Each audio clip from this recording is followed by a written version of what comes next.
डरावनी कहानी। ब्लेक मूर की खौफनाक सड़क तारुफ अक्टूबर की ठंडी रात थी। वो रात जब कहरा जमीन को अपनी लिपेट में ले लेता है और गांवों के सनसान रास्ते मौत की सी खामोशी ओढ़ लेते हैं। पांच दोस्त एक वेक एंड टर्प पर निकले थे। हंसी मौसीकी और आग के गर्द बैठकर कहानियां सुनाने का प्रोग्राम था। मगर उन्हें खबर न थी कि ये सफर उनकी जिंदगी का सबसे भयानक और आखिरी सफर साबित होगा। किरदार पस मंजर के साथ।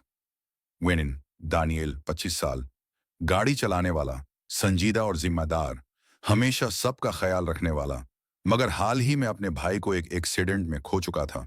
इस दुख को दिल में छिपाए रखता है।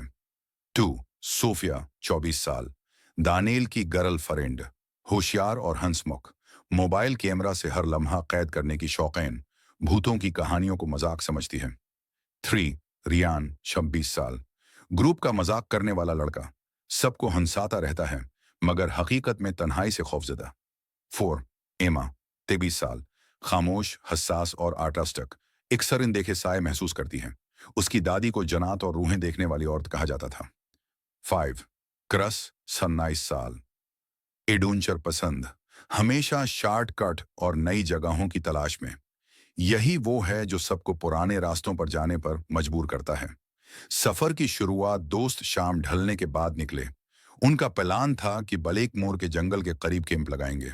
रास्ते में क्रस ने मशूरा दिया, चलो एक पुराने रास्ते से चलते हैं, ये शॉर्टकट है। इसका नाम था बलेक मोर रोड। एक पेट्रोल पंप पर रखे तो एक बूढ़े ने खबरदार किया, बेटा इस सड़क पर न जाना, वहां जाने वाले वापस नहीं आते। रियान ने हंसते हुए कहा, जबरदस्त, सोफिया की वीडियो के लिए बिल्कुल फरी हारर लोकेशन। वो सब हंसते हुए गाड़ी में बैठ गए और अंधेरे रास्ते पर निकल पड़े। पहली खौफनाक निशानियां, रेडियो अचानक शोर करने लगा, जैसे कोई सरगोशियां कर रहा हो। ईमा ने पीछे बैठे महसूस किया कि कोई उसके करीब सांस ले रहा है, मगर वहां कोई न था। धुंध में एक अजनबी आदमी हाथ हिलाता नजर आया, जैसे लुफ्ट मांग रहा हो। दानियल ने गाड़ी सस्त की, मगर पलक झपकते ही वो गायब हो गया। सोफिया कैमरा ऑन रखती है। पहले तो हंसी मजाक चलता है, मगर जल्द ही उसके कैमरे में दरख्तों के पीछे साए हरकत करते दिखाई देने लगते हैं। बढ़ता हुआ खौफ अचानक गाड़ी दरमियान रास्ते में बंद हो गई। बाहर से कदमों की आहटें आने लगीं। करस ने कहा, हमें आगे चलकर मदद ढूंढनी होगी। मगर जैसे ही वो आगे बढ़े, एक एक करके खौफनाक वाकयात होने लगे। रियान ने आवाज सुनी जो उसका नाम ले रही थी। वो धुंध में गया और वापस ना आया। ईमा जमीन पर गिरकर चीखने लगी, वो हमें यहां नहीं चाहते। सूफिया को पुराने साइन बोर्ड मिले जिन पर लिखा था, देर होने से पहले यहां से निकल जाओ।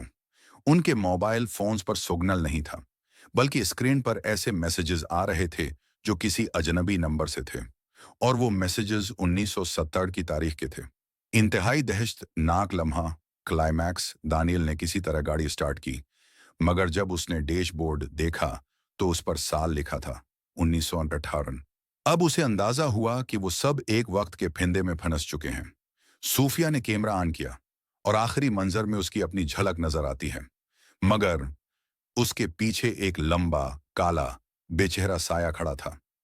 इख्तिताम, अगली सुबह मकामी लोग गाड़ी को सड़क के किनारे खड़ा पाते हैं। उन पांच दोस्तों का कोई सराग नहीं मिलता, बस सूफिया का मोबाइल मिलता है, जिसमें 6 घंटे लंबी रिकॉर्डिंग है। धंध, सरगोशी